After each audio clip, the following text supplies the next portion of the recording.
I'm Michael Perry-Clemons. I'm originally from Napa Valley, was born and raised there.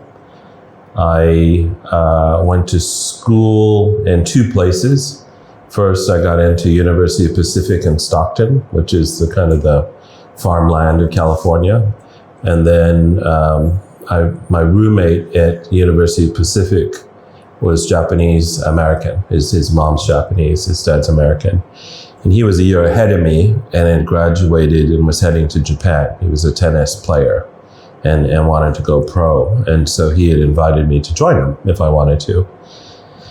And so I came to Tokyo in '89 during the bubble, which was amazing. I mean, I never used the word euphoric. It was absolutely euphoric. And I was only here for 10 days, but we were in Tokyo, we were in Nagoya, we were on the Shinkansen, we were at clubs, we did all sorts of stuff. And I also met another friend's mom, so a Japanese friend of mine. His mom I'd met in California, and then she had me over for dinner one night and take me out to lunch a couple times. So I had a great time. And I would say, changed my life. And so when I went back, I was transferring to University of San Francisco because my thoughts were when I graduated, that's probably where I wanted to work. So it was natural to me to actually go to school in the city I wanted to work. But if I really go back to the beginning, when I was 6 years old, my car was hit by a fire engine. My stepfather, who was my mom's second husband, was a Vietnam vet. And at a young age, he had a bomb that blew up in his campsite that left him blind and deaf on the left side. And when he got a discharge and a Purple Heart, he was sent back to Napa. And when he was heading to the hospital to get reconstructive surgery on his motorcycle, he was hit by a car. So that shattered his leg. And so in addition to the face surgery and the shattered leg, he was in hospital, he was angry, he was still quite young, and my mom was his nurse. My mom said in the late 60s, women really only had three choices. You could be a secretary, a nurse, or a teacher. And she said her grades were not great, so being a teacher was not very likely. She's not really good at shorthand or typing, so she didn't feel that was a great job for her. So she went to nursing school. And so when she was a nurse, that's when she met her second husband, because she was his nurse.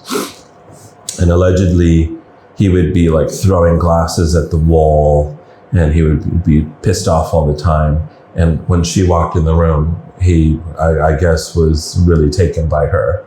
And she's the only one that could calm him down or fight back with him, because she didn't take 5'3". She didn't take anything off of anybody. Right? So it's a little sad to think about it, because she felt, okay, it's the late 60s. At this point, it's probably 1970 actually. Single mom with a baby. Nobody's gonna want her, she felt. And this guy eventually wanted to marry her, so she went ahead and married him. My oldest aunt had 3 kids. And the middle child was born with cystic fibrosis. And we weren't supposed to have her past 5 years. And so, I mean, what is that? I mean, so my aunt's probably 25 when I'm born, just 3 kids, one who has what's really a terminal illness. And then takes me, because my mom has to go to nursing school. So she had me. And so in my mind, to a great degree, she was my mom, because she had me from a baby.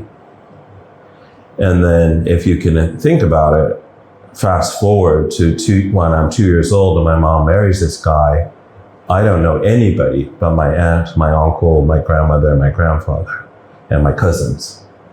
And now all of a sudden I'm stuck with this guy at home, because he doesn't work. He gets money from the government as a disabled vet. He was always convalescing, it seemed, if his leg wasn't in a cast from some sort of reconstructive surgery. And, his eye was blinded, but the way they dealt with it, they just sewed his eyelid in the middle shut. And this was, he's a very handsome person. But after the bomb went off, the right side was perfect, but the left side was destroyed. As you can imagine, it was very scary for me to be with him, and I would never stop crying. So he would get frustrated. He would call my aunt to come get me, and that's kind of how things started. So he had gone out drinking on the day that my grandmother had got my first haircut, and came home drunk, and saw that my haircut had been had, and wondered how that happened. And my mom said, my mom and dad took him, to the barber. Well, he took offense to that because he took it to mean that they didn't think he could provide for my mom. So he had a lot of chips on his shoulder, and he destroyed every single thing in the apartment. And he hit my mother, and that's my first memory. Because I remember she picked me up to take me out of the apartment. I had grabbed a badminton racket, and I was swinging at him saying, no, which is probably the only thing I could say when I was 2 anyhow, but I was swinging the racket at him to stay away from her. And she ran to the neighbors, put me in a car, and then took me to my uncle's house, and then we stayed there. And then they had, my grandfather came over and saw the state of the apartment and was going to kill him. And my mom begged him not to because she was pregnant with my sister. So she didn't want to be a 2-time loser with 2 kids, divorcee twice, and somehow, I don't know how, they worked it out. And I think what people all knew is that I was going back into the storm, but nobody did anything about it, right? So, basically as an abused child, this kind of changes your DNA, right? You always want to be good. You don't want to spark anything. You don't want to cause any trauma. You don't want to be inflicted with any trauma. And the fact that I'd seen him hit my mom, I knew he was capable of. So from 2, which is pretty young, I think, I was pretty much on alert from 2. And then as time went on, we moved out of Napa into Sacramento. And at one point, he would, we were young, so he would bathe us in the bathtub, and my mom would either be at work or she had like a nighttime shift as a nurse, and it would just be him. And he would get frustrated with me because I was afraid of him, and he would hold me under the water in the bathtub. And he was doing it to rinse my hair, but I thought he was trying to drown me. And I kept screaming, "No, Daddy, no." And that's when he said, "And I'm not your daddy." And at that point, I didn't realize he wasn't my father, because from 2, he was daddy. He was who we were told to call daddy, right? And then my mom had come home, and I think maybe even the next day, I said, "Why did he say that?" And she said, "Oh, well, actually, your father is actually someone else, and we don't know where he is." So that was, I don't know, 4, 5, 6 when I learned that. And I was 6 when we had the car accident, you see. So he was driving with the left hand side of his face and ear blind and deaf to what was going on in the intersection. The light was red green, the radio was on, the air conditioner was on, and my sister was buckled in the front. My little sister, his daughter, was buckled in the front. I was in the back with my shirt off, as we did in those days, no seatbelt. And when I mean the back, I don't mean the back seat, I mean the back of the station wagon. And it was a Pinto. And I don't know if you know about Pintos, but if you hit them the wrong way, they would have blown up into flames, right? Anyhow, we didn't get hit in the back. Luckily, we got hit from the side. But I remember being in the car and looking up and saying, "Fire engine." And next thing I remember is I'm on the ground. So what had happened is they went into the intersection, the fire engine couldn't stop. It hit the back of the car, it spun and spun and spun and spun. And when it stopped, he looked in the back mirror and saw I was hanging out the glass halfway of the back door and thought I was dead. And this is how I know dying would be that easy. because I just saw fire engine and I have no memory at all until waking up with my mother above me, who was not in the car, you see. So somehow somebody contacted my mother. She flew to the scene of the car accident and was, trying to get me to come conscious, or regain consciousness. And then I blacked out again. I woke up in hospital with my sister kind of teasing me on the observation table in the emergency room. I blacked out again, and I woke up in a hospital bed. And so my grandmother came to visit from Napa. So Sacramento is where we were living in those days. So when she got dressed that morning, I think she just scanned her dresser, decided to put on this necklace. And then when she came to visit me, I looked at it and it looked like a big coin. I said, "Where did you get that?" And she said, "Oh, this is a Japanese medallion. Your grandfather used to live in Japan after the war. So maybe if you ask him nicely, he'll give you something from Japan." And so from 6 years old, from that moment on, every time I would visit my grandfather, he would give me a Japanese coin. He'd ask me, "What do you want? You want a coin? You want a medal? Do you want money? What do you want?" And so that was our thing from like 6 years old until he died when I was about 8 or 9. Every time I would see him, he would give me something from Japan. So a little teeny box. And inside it had all my Japanese stuff. And like, sen coins. You don't even have sen coins now, right? Because sen is 0.00 sen. So there was sen coins. There was ichi-yen notes, right? And so I looked at it, I'm like, this is just fascinating. I mean, why do they have the same numbers, but they don't use the same letters? Why does it say Bank of Japan, but the rest of it looks like these like bird's nest of lines is what I felt the kanji was. So it was fascinating to me. And, then when he died at 56, and I'll be 56 next month. And my stepfather, who knew he was no longer around, again got drunk, came to the apartment while my grandmother was convalescing at our house, threatened to kill my mother, upset my grandmother, obviously. She called his parents as if, they're kids, and said, "Your son's out of control. I've just lost my husband and I'm in mourning, and he's at the door drunk, threatening to kill my daughter." And so I never spoke to him again after that. And I never ran away because I didn't want to hurt my mom's feelings, but I wanted to run away constantly. I wanted to run away to my aunt and uncle's house.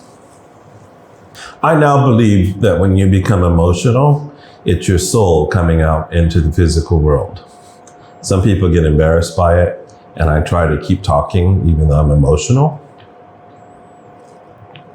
I think I never felt my mom was my sister. I knew she was my mom, but I always felt I had been taken away from my aunt. That was home. So I didn't resent it, but I yearned to be with my cousins. And I yearned to be in their house. Every time he abused me, he said, "And if you say a word to anyone, you'll never see your grandmother and you'll never see your Aunt Sandy again." So from a very young age, and I mean 2, I kept my mouth shut. It was not sexual abuse. It was always physical or verbal, clearly. And things like this. So that probably created even a stranger connection between me and my aunt.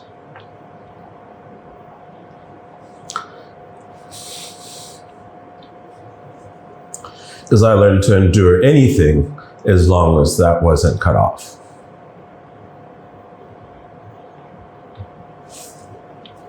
And same with my grandmother. I mean, they all knew something was going on. And this is the part I never really tried to figure out or never understood. So, for example, my grandparents built their own house and it had a pool. And my grandmother said, he put you in the water and you screamed bloody murder. bloody murder, and nobody could calm you down. She said the entire family stopped and knew something was wrong. She said, you loved water. I used to bathe you as a baby, you loved it, and now all of a sudden you're petrified of water for some reason. Well, that was after kind of the perceived drowning in the bathtub. So my mom said, I always came home and checked you for bruises. And I didn't find any, so I figured everything was okay. And so she said, why didn't you tell me? And I said, because I thought you were in on it.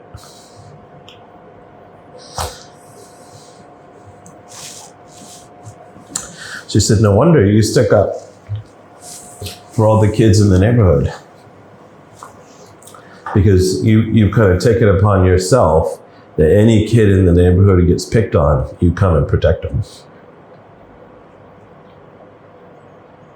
You fast forward the clock, and then, typical American mother, she said, you're getting a cupcake and a suitcase on your 18th birthday. And I did. I mean, she moved. And there was no, she, in all fairness, she probably would have got a room for me in her new place if she thought I was going to stick around. But at that point, I don't know. I must have been accepted at university at that point because she knew I wasn't going to stick around. And I just got as far away as possible. So I worked 48 hours a week and went to school full time, paid all my own bills, paid my own tuition, got into an enormous amount of debt with loans or anything I could do to finance the whole thing. It was a private school. I mean, in those days, it's $26,000 a year. In these days, numbers, that would be $65,000 a year. So imagine an 18-year-old kid getting out and financing $65,000 a year for 4 years. And, I only made $4 an hour working full time. So I got, $350 maybe a month. But I also walked in one night to the dormitory because I would visit often. And there was this Japanese American guy. He was eating senbei. And he was watching a ping pong match. And he started talking to me. And then he was fascinated that I worked because he was on a scholarship. He didn't know anybody else who worked. And so he was fascinated that I worked and went to school. And that was actually maybe even before I started to come back to university. I was still probably in between. And so he said, well, next year, let's room together. Like I need a place to stay. I can't really afford to live in the dorm. If you want to get an apartment together, let's do that. So that was the plan. And then I never heard from him. So I went ahead and got like a studio. And then he just showed up one day. So he ended up sleeping on the couch. I slept on the bed. He brought this enormous tennis racket stringer because he strung his own, for extra money, but B, to save money and paying people to string his rackets. I would constantly wake up and hit my pinky toe on it. But that was our centralized decoration, is this freaking stringer. Extremely good looking guy. Had all sorts of girlfriends who would help him with his homework, would help him with his essays, would help him. And then I think around that time, I was coming to terms with my own sexuality. And he knew that, but he didn't care. And it didn't keep him from wanting to live with me. And he protected me behind my back. I didn't realize people were talking about me, and he was protecting me. And sometimes you start lecturing me, don't give a shit what other people think. And an incredible bond. So when he left and went to Japan, naturally I wanted to go. And I just headed off into Tokyo. And it was just euphoric, amazing. I mean, I've never, ever been able to recreate the first time in Tokyo in any country I've ever been to. The modernity of it, the fact that you would be on the expressway and see all these people working into the wee hours, people everywhere. I mean, I'm from Napa. There's 50,000 people in those days, right? Horses, pigs. We did all sorts of stuff that trip. I mean, we met with other people who played tennis. We went to see other relatives. And then we went to meet the grandmother where we were staying. And she's like 4'8". She had an enormous black telephone that was up against the wall. And when the phone would ring, she'd have to go sit in a chair next to it because it was huge. I mean, it was like bigger than her head. And she would sit there and talk to their mom, who was back in Texas at the time. So she had an econ shop. That's how she made ends meet. And they owned that apartment, and she just had the ofuro redone, so she was quite proud of it.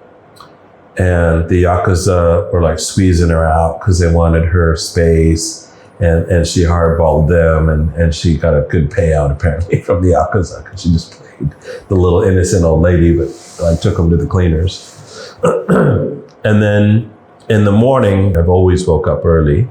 So I'm up at the crack with the grandmother, and she's cooking that really thick toast on a griddle because she doesn't have a toaster. And she would sit me down and say, ka, ki, ku, ke, ko, and make me repeat it.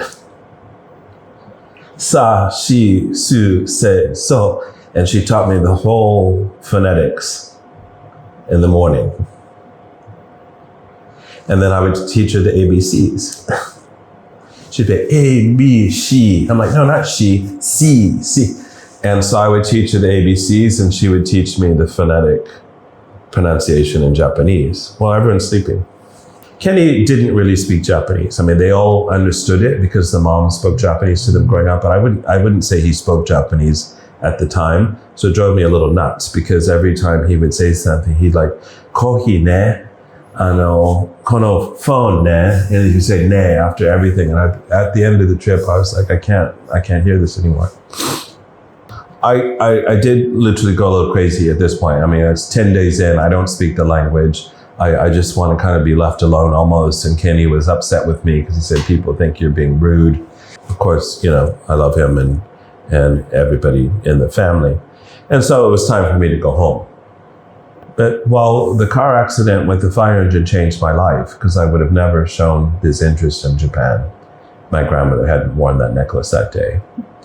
This trip also changed my life. Because I knew no matter what, I want to come back to here. So I got on the plane, I landed in San Francisco. That's actually where I was going to school. So I moved into the dormitory by the time I had arrived. No job, pretty much spent all my money in Japan. No money, not knowing what I was gonna do, because now I'm in the big city. So shit starts hitting the fan, what am I gonna do? School starts. Again, I'm up to my nostrils and student loans and anything I can get my hands on just to make ends meet. And a friend comes to visit me, Lynn, who was in love with Kenny. But anyhow, she came to the city to go to dinner with me. And I remember walking from her car to the restaurant, and I saw this kind of official envelope on the ground. Had like kind of one of those window envelopes, looked official. I didn't touch it. We went to dinner, and as we're walking back, it's still there. So I pick it up, it's a paycheck for like $3,500. In those days, that was huge. That would be almost like getting $8,000 or $9,000 a month, which is huge. And it just had the guy's name and address in Sausalito. So I thought, oh, well, fuck, you're gonna want this check back. So I just put a sticky note in there if they even had those in those days. They just said, look, my name's Perry-Clemons. I found this on Mission Street. If you have any questions, this is my phone number. And I just posted it and never thought twice about it. And the phone rang a couple of days later. He said, yeah, I just called to say thank you. He said, I've already stopped payment on the check, but I really appreciate what you did. I thought that was very nice. And just want to call and say thank you. If there's anything I can ever do for you, let me know. I'm the manager of Shreve & Company, jewelry company in San Francisco. I said, well, actually, I sold jewelry at Macy's when I was in Stockton, and I need a job. He said, oh, well, your integrity has already been proven. Why don't you come down and meet me? So I suited up, went downtown, and they just hired me to work there on the spot. So I worked in the most expensive jewelry store, the oldest, most expensive jewelry store in San Francisco, and then schlepped back to the dormitory at night and tried to make ends meet doing this and studying and going to school. And then eventually I became the manager of the department. I mean, keep in mind, this is San Francisco, 1989. It's the AIDS epidemic. Everybody has AIDS around me. And I'm just a young guy who's I've never dated anybody. I've never had anything to do with anybody. And this is kind of like my introduction to this life. So my first LGBT experience was going to a funeral. So here I'm just a young person and I'm at this gay funeral and I'm thinking, what on earth? What on earth is this? And what on earth am I thinking for myself? So I don't know about you, and I can't remember how old you are right now, but imagine going back to 21 and every single person you work with is gone. My manager died, my colleague died, my other colleague died, another colleague died, another colleague died, another friend died, another guy died. Everyone got snuffed out. And so it was depressing, right? And it was also kind of, it naturally made you cautious about who you ever got involved with. It made you everything. So I finished university by the hair of my chinny chin chin. I honestly, I used to get in fights towards the end with the professors because they thought I was trying to work the system. I'm like, I'm working whatever I can to get the fuck out of here. I cannot afford to keep coming to this school. I need my degree. I need to get out of here. At that point, I had switched to Tiffany because I could tell Shreve & Company was going bankrupt. And I thought, I got to get out of here because I can't have an interruption to my income. Loved it. I think everybody I met at Tiffany, I still remember exactly every single person that I met. And I also met, really kind of the cream of the crop of San Francisco society, right? Because we would host these dinner parties with Danielle Steele, the writer, all the famous people that lived in the Gettys. All these people would come to these parties. So I'm seeing their drivers, I'm seeing their bodyguards, I'm listening, to their conversations. The Gettys called us once and said, please confirm when you receive an order from us because somebody's been ordering gold Rolexes standing out in front of our mansion because the mansions in San Francisco are right on the street. And then when UPS or whoever we were using would deliver, the guy would say, I'm here to sign for the package and bugger off. So this guy had intercepted 5 Rolex watches that they'd ordered on their account. We didn't order these, this guy did, and he's made off with these watches. I met Nancy Pelosi when she was just kind of a congresswoman, and she was our congresswoman. So I used to write to her office, and her office always wrote me back.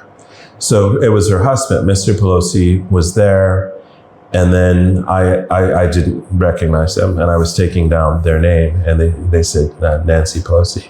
I'm like, are you the Nancy Pelosi? And her husband started to laugh. She said, yeah. I said, love your office. Every time I write to your office, they respond to me. I'm nobody. I'm just working here at customer service. But I love your office. I love the fact that you respond to me whenever I write to you about stuff that I'm concerned about. So I met Nancy Pelosi, I met Mr. Pelosi, everyone you can imagine. But anyhow, long story short is the student loan payment started clicking in after I graduated. So I need to make much more money than I was making at Tiffany. And I think before I left, they were talking about sending me to Troy, Michigan to work at a store that was going to open there. But I was too kind of dumb and naive. I thought I was going to have to pay for my own plane ticket to get there, and I didn't have the money to get a plane ticket. So I declined the offer. And then when I realized I'd made a mistake, I had already left Tiffany and gone to work at Panasonic. I was, selling Panasonic fax machines and copiers. That was my thing. So I was making commissions, but it was by no means, my dream job. And I remember it was literally probably around December 1992. the advertisement was for an accountant for the University of Maryland at Yokota Air Base in Tokyo. But the salary is only like $20,000 US. And obviously that was more than I was making selling copiers and working at Tiffany.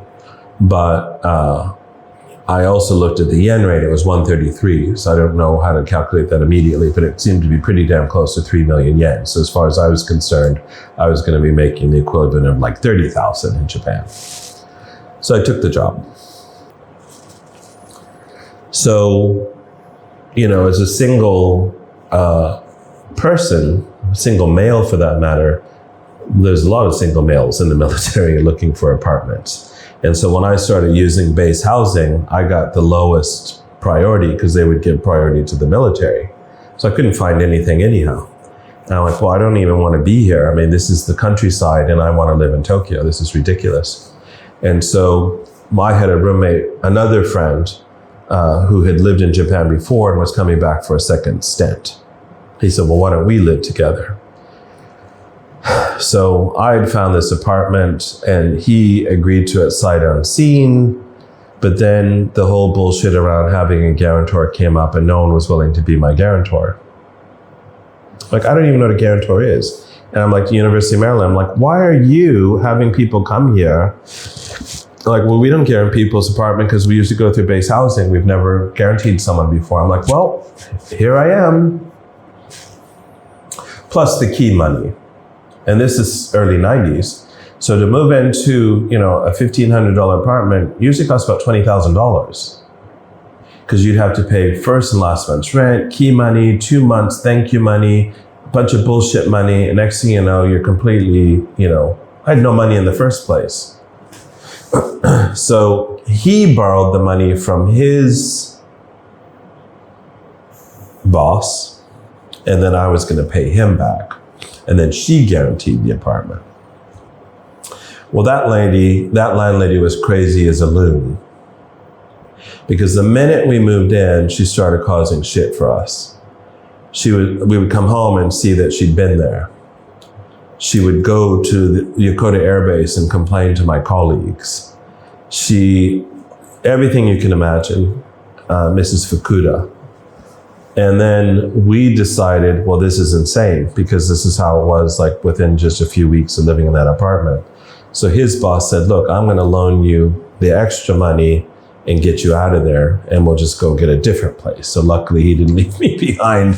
And so he lived in the loft and I lived on the floor of a studio basically in Itabashi on a man-made river. And so we had this enormous debt within months of arriving here. And the yen, as you know, went from 133 to 80 to 70. So I was wiped out because my dollar salary was no longer buying 200,000 yen a month. It was buying like 100,000 yen a month. So I had to pay my own teiki, I had to pay my own rent. I tried to sue this crazy lady. That cost money. And it was just not good. Like within a year of being here, it was not good.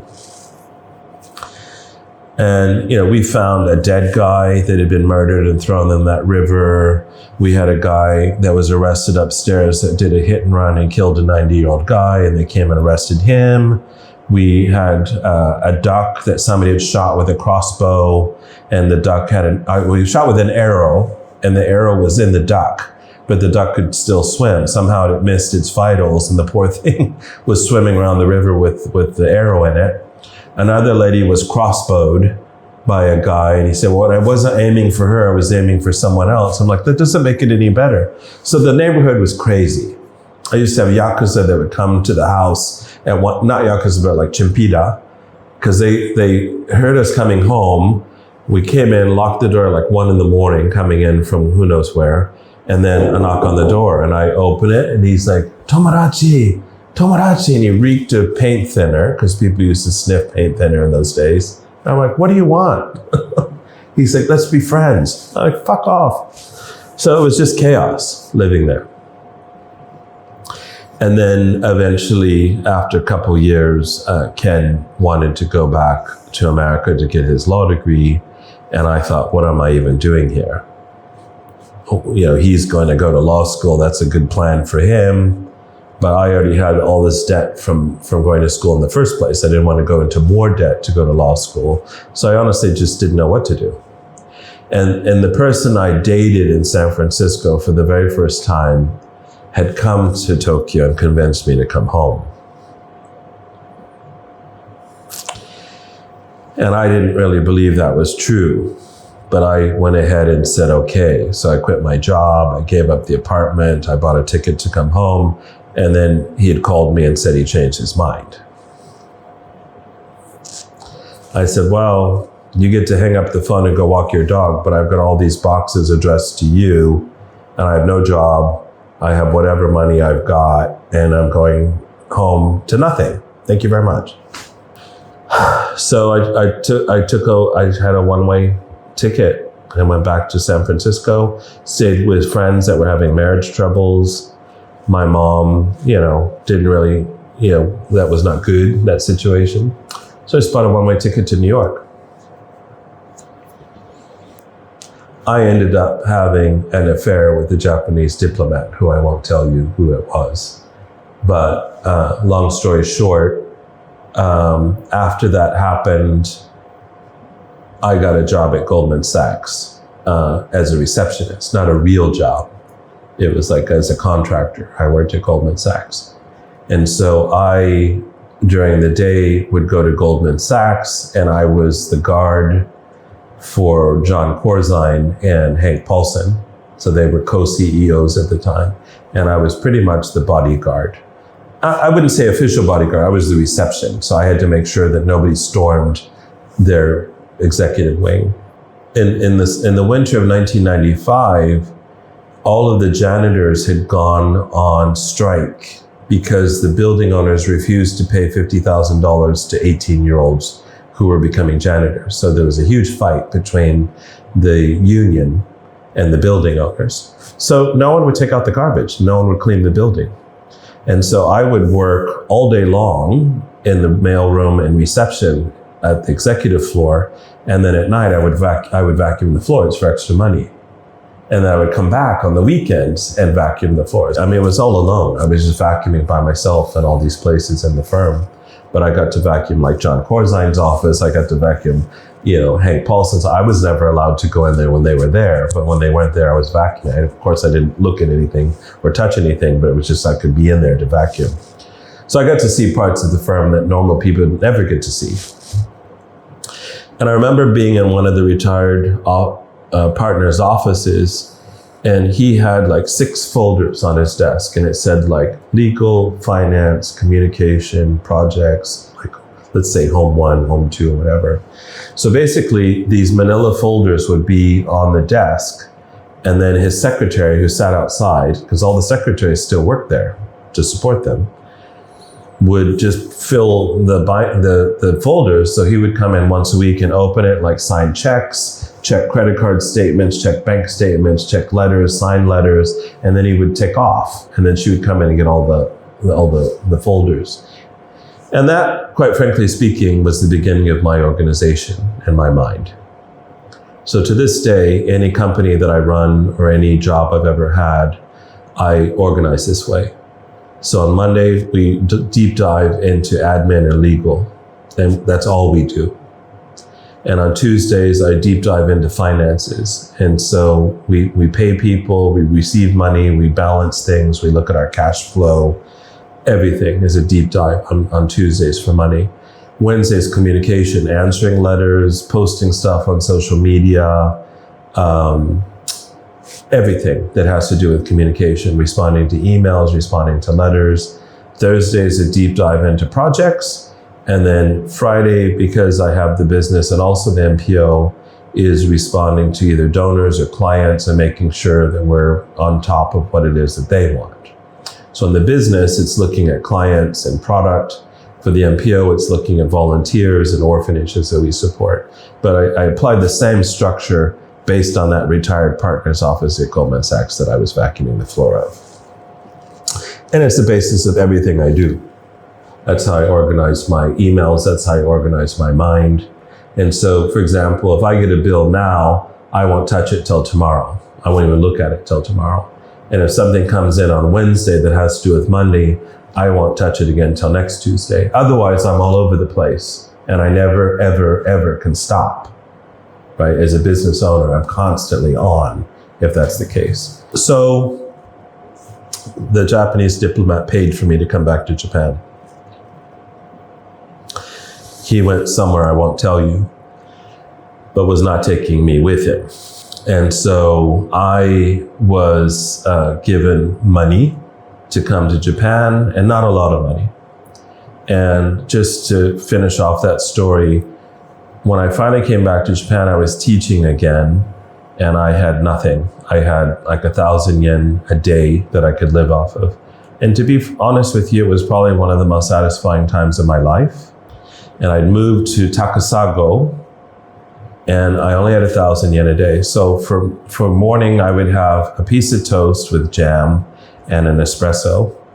At lunch, I had curry with vegetables. I couldn't afford rice. And for dinner, I think I had curry again.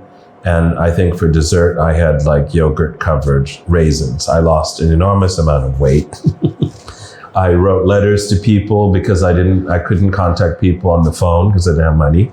I actually think when I look back on it, it was one of the best times because I had very little, but I had enough. And I also found a 1,000-page book called Shogun or Taipan or something. It was part of the James Clavell series. And I had no heater because the lady before me took it. So it was freezing, dead of winter. So I would just lay under my futon, my comforter, and lay in my futon and read this 1,000-page book because I had nothing else to do. I had no TV, I had nothing. And I normally would never sit down to a 1,000-page book, but I got totally into it. And then I ended up reading the entire series when I came back to Tokyo from Takasago. Eventually got a job in investment banking. And I was making still 3 million yen a year working at Salomon Brothers. And then when we moved from Smith Barney to Salomon, our salary got divided by 17 months. And so I was not making very much money in the first place. And then it was divided by 17 months. And so I was making even less money. So I just kind of reached out there and I got this job at a German investment bank and I tripled my salary. And then I became the chief operating officer. And then at one point I had made 10 times what I was making. And then they decided to shut down. So when I look back on it, to me, it doesn't seem like a big deal, but I was about 31 years old and I was managing these people with the head of equities.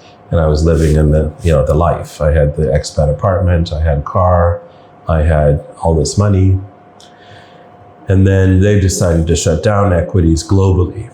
So I had a team of 100 people and I started calling around the world to see who wanted this Japanese equity team, and nobody wanted this Japanese equity team. Plus the market was tanking. The market was hitting like 7,000 from the high of 35 when I came in 89. In 2003, the market was horrible. It was what we know now to be the bottom, but we didn't know how far it was going to go. So I remember distinctly, Casanova had shut down, and I was trying to get in front of the people looking to hire Casanova guys, and they said, well, we've already hired them. But who you should speak to is Credit Lyonnais. And I said, well, Credit Lyonnais shut down in Japan because I hired some of their analysts. He said, no, not out of France, out of Hong Kong, Credit Lyonnais Securities Asia, CLSA.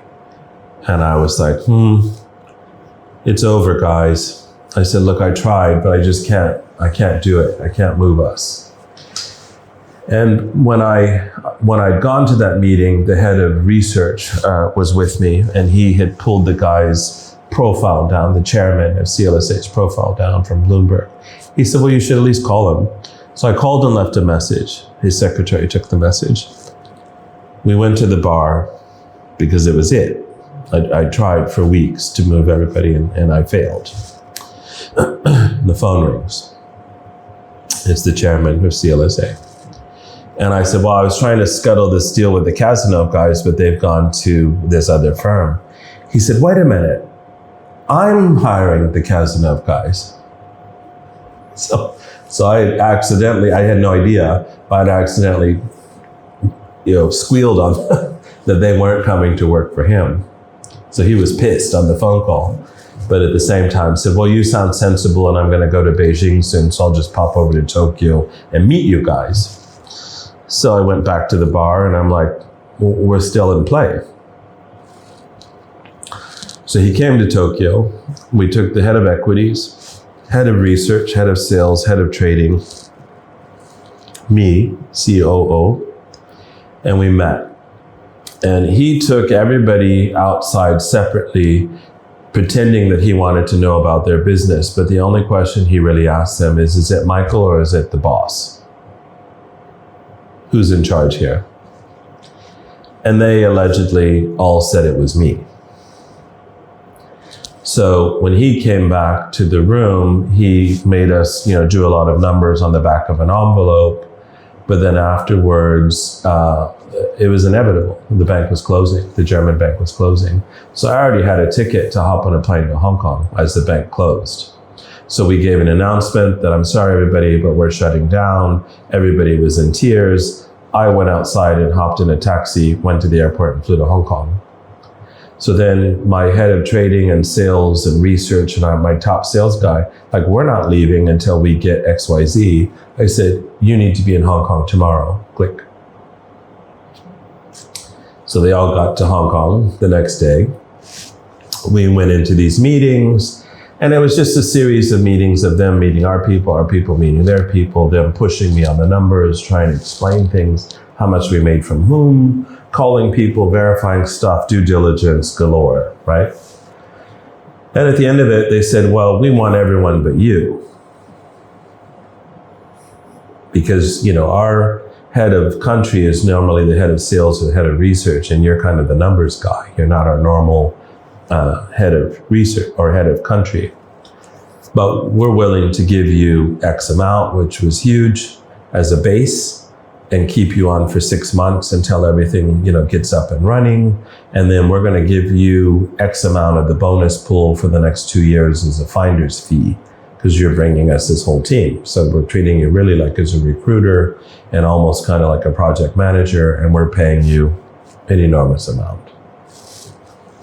So I just said yes, because I knew that they wanted everybody else. So we moved only about 25 of the 100. To be honest, I think it was down to 75 at that point, because I'd fired a lot of people to try to make things, make sense for us. And so we were down to about 75 people at the end, and I moved about 25, but eventually we moved everybody. So a phone call that I made, thinking nothing's ever come of this, became that a year later. Now, the market had doubled at that point. So gone from 7,000 under Koizumi, and there's a lot of stuff that was left over from the bubble, like non-performing loans, a lot of crap on the balance sheet. And so there was a lot of cleansing going on in the market, which made the market more attractive. Plus, I didn't really necessarily get along with the president of that company, because I wasn't really a person that he was used to dealing with. And I didn't really enjoy it, to be frank. Even though I loved what we had done, I felt there's no really a place for me. So my previous boss and another guy wanted to start a hedge fund. So we started a hedge fund as the market was climbing, and I left and set up the hedge fund in the Cayman Islands. And then I personally moved to Singapore, where I set up a branch of the company. And we started the fund with $1 million, and it grew to $70 million over the course of several years. And then LiveDoor happened.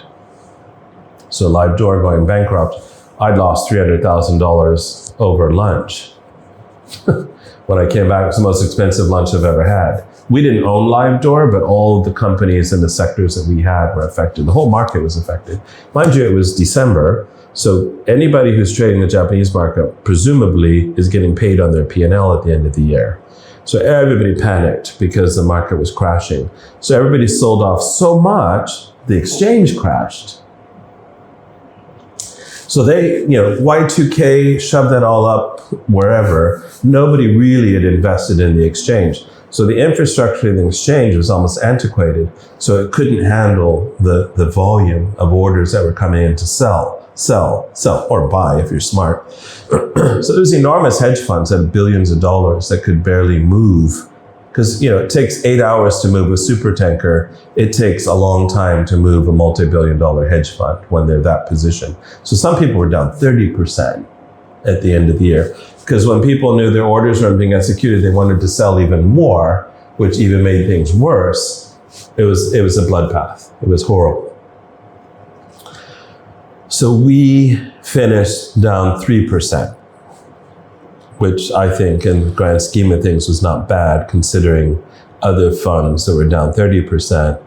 But our main donor, investor, pretty much had all of that 70 million, except for whatever we had internally. And for me, nothing. And so they redeemed the whole $70 million. And at this point, I'd moved everyone to Sydney, because that's where people wanted to live. They wanted to live in Australia. And we were back down to a couple $1 million. We found a couple of contrarian families that wanted to get into the market at the bottom, as you should. But even, running, $15, $16 million when you were running 70 is two different things. Plus my partner's mother was sick with cancer. And I thought, I can't really justify staying in Australia if his mom's dying. And so I decided to leave. So I started putting feelers out there, and I got a job with the original guy that hired me at the German bank to come work with him at Barclays as COO of operations. And so I came back, and then you had subprime. And then after subprime, you had the Lehman shock. So if it wasn't one thing, it was another. And I was really just taking one hit after another, after another, after another, after another. And then in 2007, I was asked to play Santa Claus in one of the orphanages in Japan.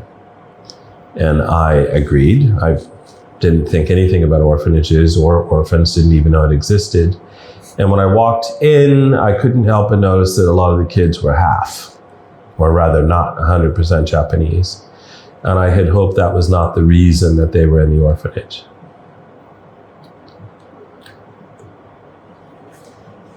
Just to go back a little bit, I met that Japanese diplomat when I got my first bonus, and I paid him everything back. Because when he helped me get back to Japan, he thought I was just, taking advantage of him, and Americans were thieves or whatever. So I had lunch, and I just slid him an envelope with all the money he had helped me with to get this job, and then never spoke to him again. But anyhow, that's an important, I think, part of that story I was sharing with you. So I come back to Japan, we buy Lehman Brothers, right, for $1 billion. And I say we, Barclays buys Lehman Brothers, but we only buy the Americas. And then Europe and Asia was bought by Nomura.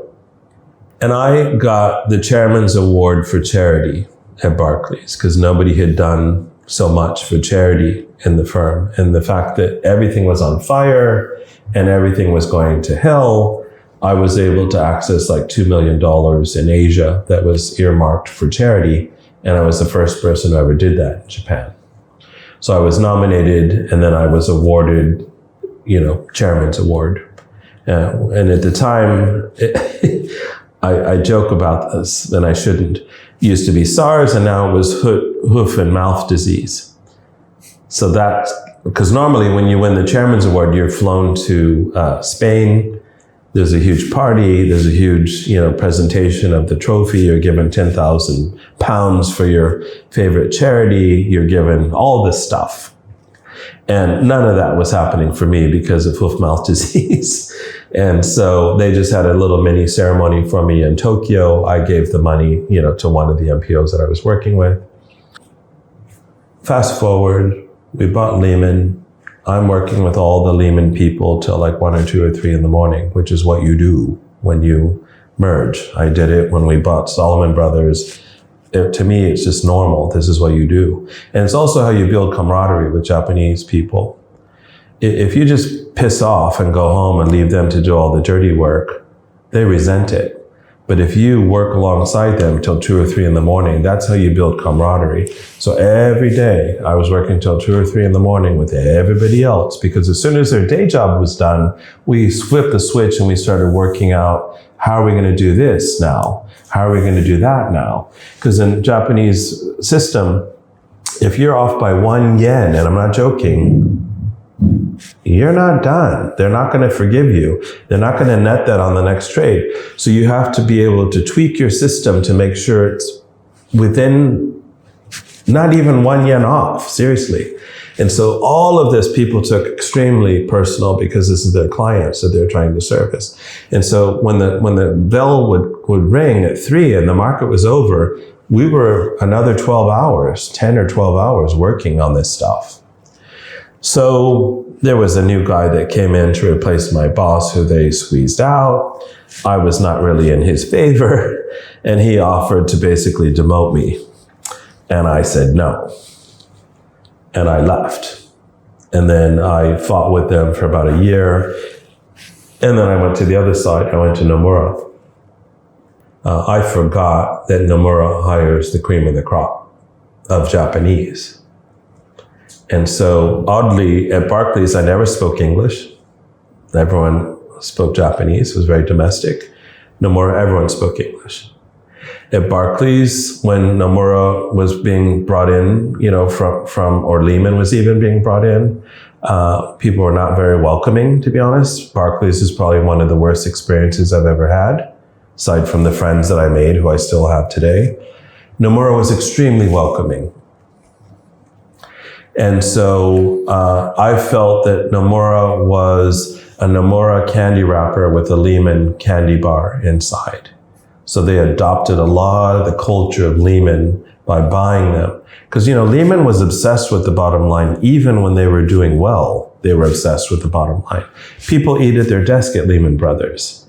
People, bust their ass. I mean, that was then the culture that kind of infiltrated the Nomura world.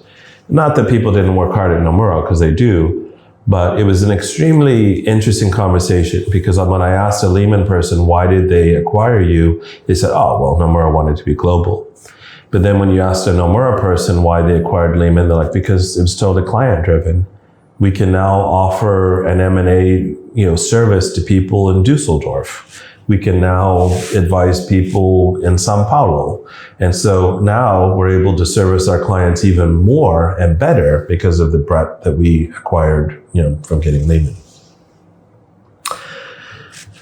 So I, moved to Hong Kong.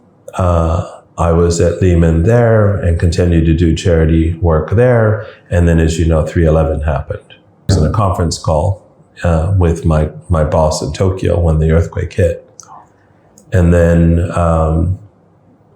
he said, oh, there's an earthquake. Oh, this one's a big one and it's not ending. I'll have to call you back. So I hung up the phone. I was at, the I think it's called IFC Mall at Hong Kong. I went outside and I ended up opening my phone and seeing the tsunami hit. And it was unbelievable. And many people left the country, right? Well, Nomura, rightfully so, didn't like that, especially the foreigners that buggered off, because people in Nomura, they stopped using the air conditioner to save electricity because the computers had to keep going. They continued to trade. And when you have that many computers and a trading floor, it's extremely uncomfortable when there's no aircon. So people were now coming into work in t-shirts and Bermuda shorts and dealing with the uncomfortableness just to keep the firm going. And the foreigners took off. So we had raised money. I mean, we were all kind of like suffering vicariously, if that's the right word to put it. But I mean, most of us had Japanese partners or families. We had family back in Japan. We obviously had friends there. It's a Japanese firm. The Japanese that were at Nomura at the Hong Kong office, everybody was like beside themselves. And so we had raised money to sell red wristbands, these rubber wristbands for the Red Cross. So we made it, and then we had a dinner at Red, the restaurant. So it was a ridiculous theme. But basically, individually, we raised $20,000 from the employees. And we did it by selling these wristbands. And we took all the money, we donated it to Japan Red Cross. And then it went on to become, like 35,000 blankets for people or whatever it is that $20,000 bought you. And then, I guess just to fast forward, I ended up having my own children through surrogacy in Hong Kong. And it was not easy. When they were born, I think a lot of the stuff from my childhood surfaced. And at the same time, there was a lot going on, more than I could handle. And so I quit and moved everybody back to America until I could figure out what to do. And it took me about 6 months, not knowing exactly what I was going to do. And a lot of dark things entered my mind. And then my partner realized that I wasn't really making any plans. So imagine the worst, and kind of snapped when that happened. And that kind of snapped me out of it, to be honest. And so I had then reached out to people and said, look, here's the situation. And my mom always said, if you can die with 5 people on your hands that you can count as friends, you'll die a rich man. One offered his house. One gave us miles to come home. One loaned me money. Another one helped me get a job where you and I met. And another person loaned us money when we arrived. Those 5 people. Out of every millionaire I've made, out of every billionaire I've met, these 5 people helped me when I needed help. And I will always remember that. And I came back, the girls were just babies. I got the job where you and I met, just to make ends meet and get health insurance and get a visa, et cetera, et cetera. And the girls just turned 11 today. And I would say it's taken me this 10 or 11 years to actually be in a place where I can feel like I'm back on top again. Took that long. But, that's starting the NPO, which has gone, from success to success. That's working in the current company that I'm working with. Again, people I used to work with who know me, who, respect me, and we love each other. We all like each other. In fact, we really enjoy working with each other. We had an offsite in December, and that was the main message from all the group questionnaires and studies, that we really enjoy working with each other, which is a great place to be in at my age, right? I think, I know that, as I go into retirement, I don't think I'm ever going to retire, but coaching is something I've always wanted to do. And so we're launching the Empower Village, which is in response to a lot of the orphans that we work with needing help when they become adults. But I think everybody needs help. And I think a lot of the things I've shared with you today has been kind of branded into my DNA. And I don't normally talk about anything I told you about today.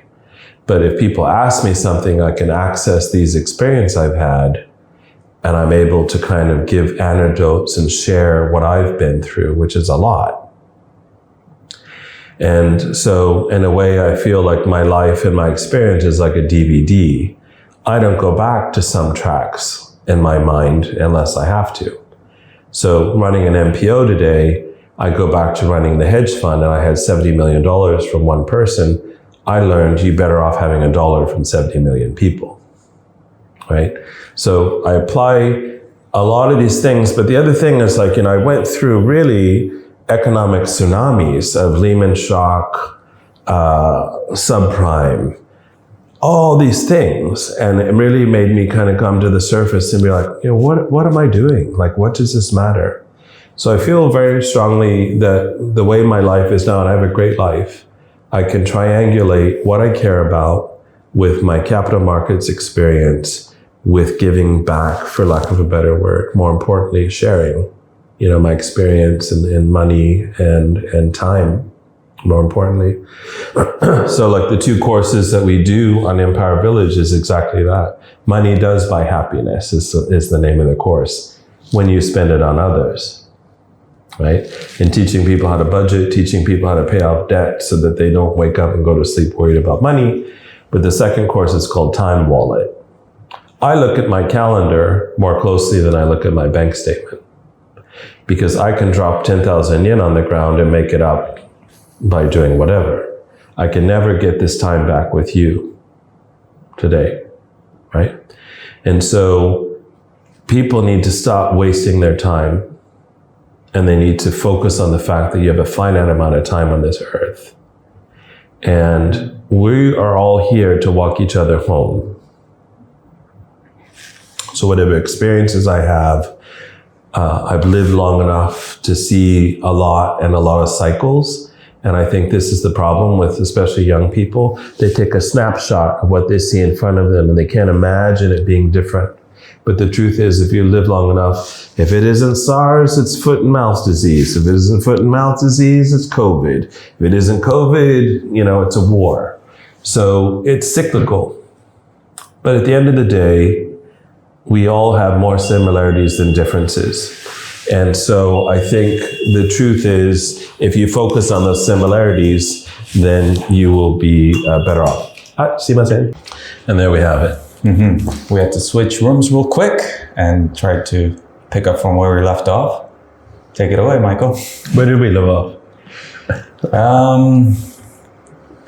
What you are, or what do you want to ask me? What kind of projects you're involved in, and now what you're up to currently? Yeah. YouMeWe basically is my NPO. I have been donors for NPOs in the past, and I've worked with other NPOs.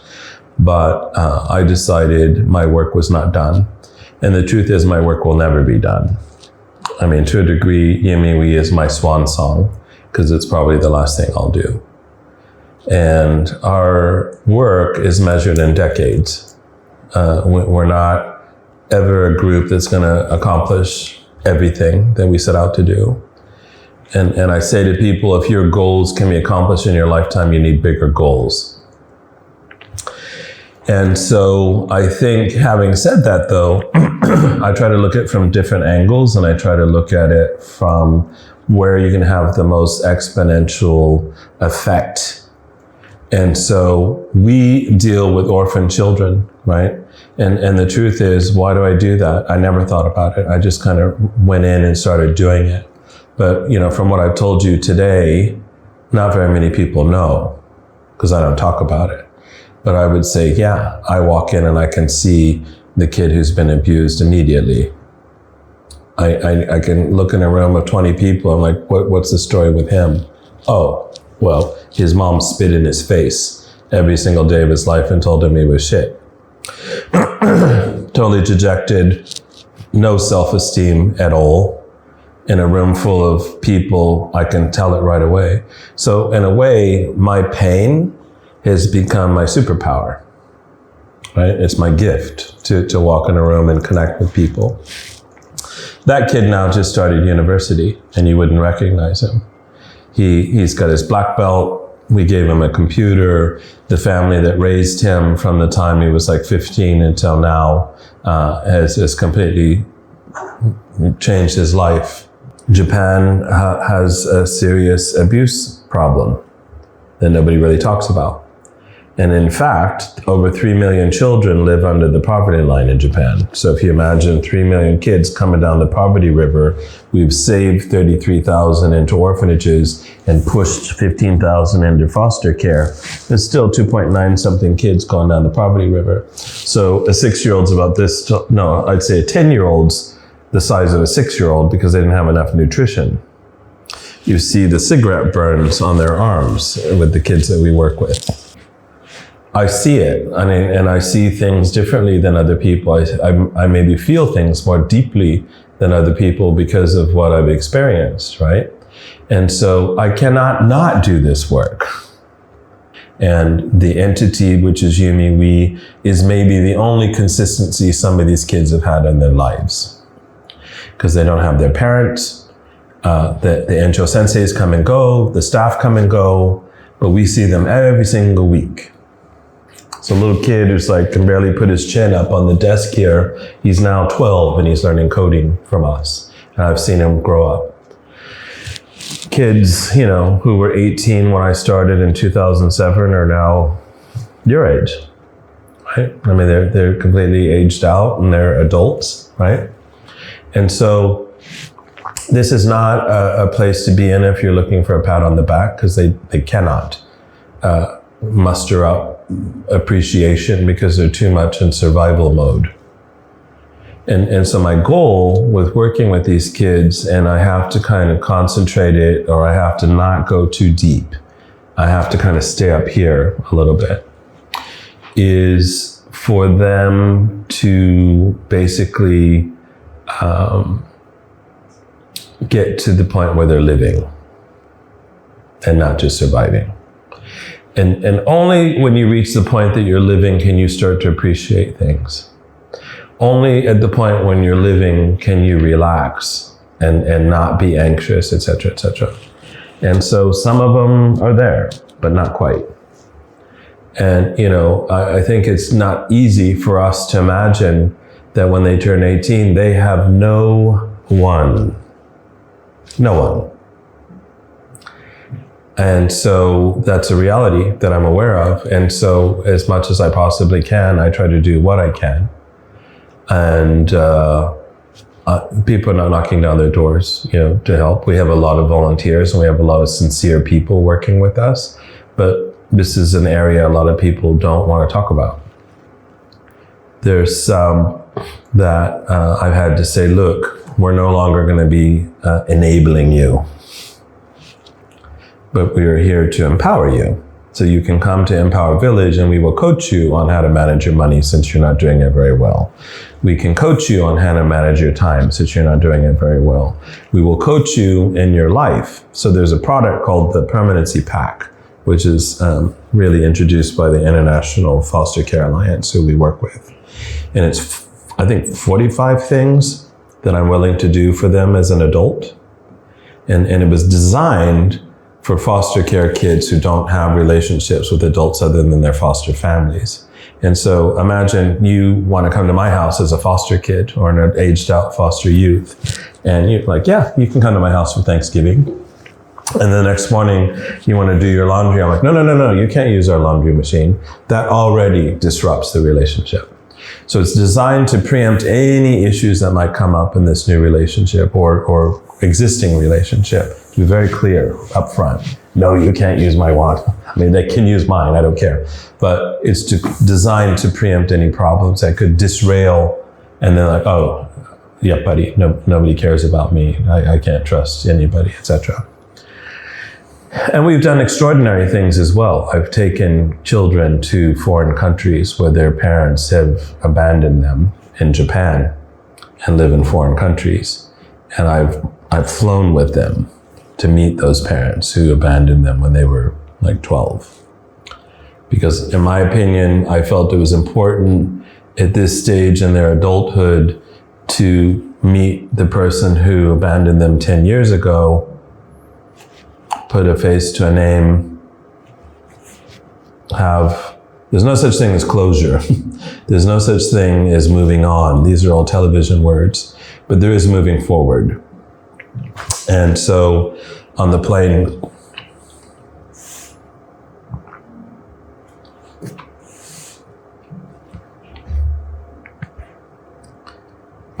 coming back, I wrote, "We will never leave you," and passed the note to him. And we haven't. So this is childhood trauma. What I experienced was childhood trauma. There's something called ACE, Adverse Childhood Experience. If you take a test and you score more than 4, you're considered a survivor. I scored a 6. Have you seen your mother hit? Yes. Have you been hit? Yes. You know, if you answer these questions about abuse and things like this, normal people, I've never hit my children, ever, ever, ever, nor will I ever. Nobody wants to be hit. It's been very cathartic for me to have children because they love the water. And I love that they love the water, right? No one's drowning them. No one's trying to drown them. They don't even swim properly and they're out surfing, right? Because it's cathartic to see that. And that's another reality. I mean, the abuse cycle lasts for, I think, 3 generations. I'm not an expert on this, but I think unless you stop the cycle at one point, which I have, it continues. Getting back to what I'm working on, I'm helping single moms, if those single moms are connected to the kids that are in the homes that we work with, where there's some connection somehow. I think the more we can do in a country with less kids under 15 per capita in the world, for women who are having children, I don't give a damn how they're having the children. Everything should be done to be helping anybody who's having children, no matter what the circumstances are. And I think very little is being done for them. I mean, Saturday, we were teaching them how to get online with computers, how to get on the internet, how to download software. Yeah, so they can either work online, apply online, make ends meet by not having to work 5 different jobs and try to figure out who's going to take care of these kids that they trust after they've just left an abusive relationship. It's just so complex, right? We have much more in common than our differences when you look at cultures and peoples, etc. And the more we focus on what we have in common, the more the differences fade away, right? So Empower Village is starting with me, but it should not be just me because I'm not going to live forever. My purpose or my thing with this is like, you know, you always have to ask yourself, is this your career or your calling? Because if it's your calling, and to a degree I do feel it's my calling, I'll get up at 3 a.m. with no problems whatsoever and go to work on doing something. I will ask somebody for help. I will be resourceful. I will do whatever I can, right? But I can't help but believe that if we can focus on childhood trauma, we can solve homelessness in the future. If you focus on childhood trauma, you can solve a lot of mental health issues. If you focus on childhood trauma, you can save people from committing suicide. If you focus on childhood trauma, you don't see so many people in prison or mental institutions. So it's not a new phenomenon, but it is exponentially growing every year. There was over 250,000 child abuse cases in Japan last year. And I'm not coming at Japan, I just live here. If I was in, Uganda, I'd be focusing on the numbers there. I lived back in San Francisco, I'd be working on it. And actually San Francisco, I think, is where the doctor worked in the Tenderloin, and she coined the ACE. You may not get what you want in life, but that's not the trick. The trick in life is wanting it after you get it. And so you think you want to be married, and then you're married. Well, do you still want to be married? Or you think you want this $1 million, and then you get the $1 million, and like, was that the answer? So I'm fortunate because I've experienced a lot of things, and I've obtained a lot of things to know that is not the answer. I can tell you single-handedly, you do not need a lot of money to be happy. I can tell you single-handedly that buying a Rolex watch is not going to change a single thing in your life, other than the chance of being mugged for it. I don't know who said this, but I totally agree. The depth of your experiences will go much deeper than the length of your lives. If you know for a fact that by leaning into the now and everything that's going on in your life is going to go deeper and have much more of a lasting effect than as long as you are here, even if, God forbid, by Friday you're no longer here, all the conversations we've had, all the experience we've had, all the things that we've talked about I'm always going to remember, right? That's why you should lean into the now. Okay, I think this is where I'm going to interject. All right. I mean, I think you can just keep going. Yeah. Do you think you could brush on the book you wrote? So the book is called Raw Meals and Deals Behind the Omote. So raw meals is, of course, sushi and sashimi in Japan. Deals, raw deals, finding the murdered guy, being pickpocketed, beating guys up for molesting women on the train. I mean, these are all raw deals. The omote to me is the outer layer, the kimono. And what I say is Japanese culture is very much like a kimono. It's beautiful on the outside, but there's many layers underneath that foreigners for sure maybe not aware of, right? And it was not really me attacking Japan or the culture. It was just me writing short stories of things that I observed while I was here. So right now I'm working on the book from when I was born until I got to Japan, called Family Fermented, because we're from the Napa Valley. And then when I'm done with that, I'll do another book after the first book, which is what happened in the investment banking world and many things I just talked to you about in more detail. The Raw Meals and Deals is only in Kindle form now. And all the proceeds go to the NPO if people buy it. So if you go onto Amazon, you can get it in Kindle form. And then Family Fermented, to be honest, I'm actually publishing a little bit on Facebook, one chapter at a time. And some people like it. So I'm continuing to do that. I think we can start wrapping up. And it's a series of questions. But before I begin, the questions I prepared, one more question I want to ask you is, you're a self-proclaimed individual with photogenic memory. Is that true? Is that a fact? Pretty much. What do you think? But not in a good way. I remember things I don't want to remember. And I remember them in detail. What do you think has attributed to that? Trauma.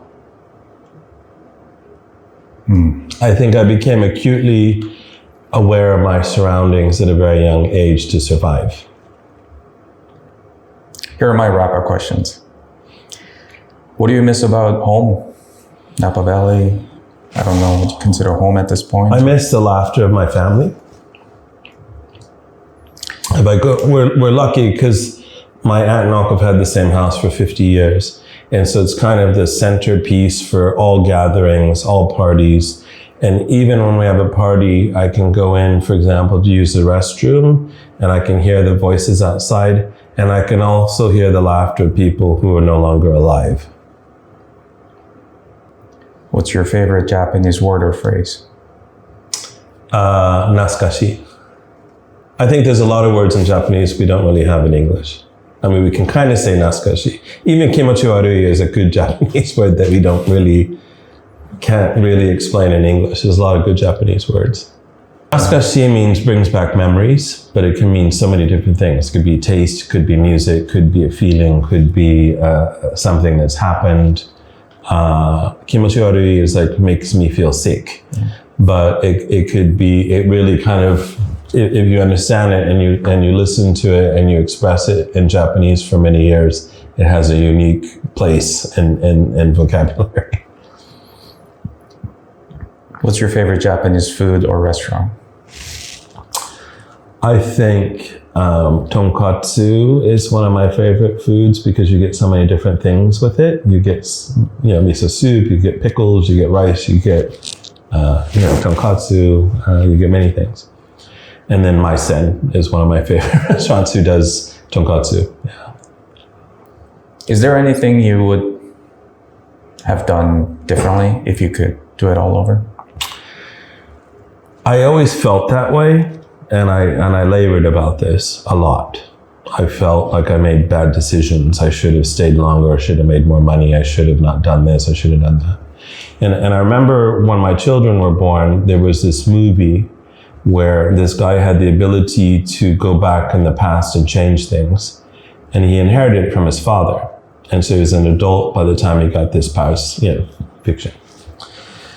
Like if he was having a date with a girl and spilt wine on her, he could go back in the past and change it so that didn't happen. And so at the time, he had a little girl, a daughter with blonde hair and blue eyes. And his sister was in a horrible car accident. And so he went back in the past and changed it so she could avoid that car accident. And he was really happy with himself. But then he came home to a son with brown hair and brown eyes. Because of course, if you change the past, you change the future. So I went back in the past again and didn't keep the sister from having that car accident. She had the horrible car accident. I mean, she survived, but it was horrific. And came home to the blonde hair daughter with the blue eyes. I think at that moment, I realized that the beauty of having children is this. Two things come together that you can't see with the naked eye when a child is conceived. The whole universe, the sun, the earth, all these huge things that are in your life, two things come together when a child's conceived. And once the child's conceived, you have to forgive yourself every single thing that happened before that moment. Because one sperm different, one egg different, one day different, one decision different, one anything different, and you wouldn't have these children. I wouldn't have these children. And once I learned that, I forgave myself everything up until that point. I think you've given a lot of advice throughout this talk, but one advice you could give to the rest of Gaijin living in Japan or visiting Japan? I think you have to be very clear when someone asks you what you want. You have to understand the answer to that question. Because that is the only question. What do you want? And once you come to terms with what you want, there's some distinct steps in organizing how to accomplish that. But you have to be the one who articulates what you want. You have to feel that. You have to mean that. And it doesn't matter what it is. And then go for it. Thanks for your time, Michael. Thank you. That flew by, didn't it? It flew by for me. How about you? It did for me.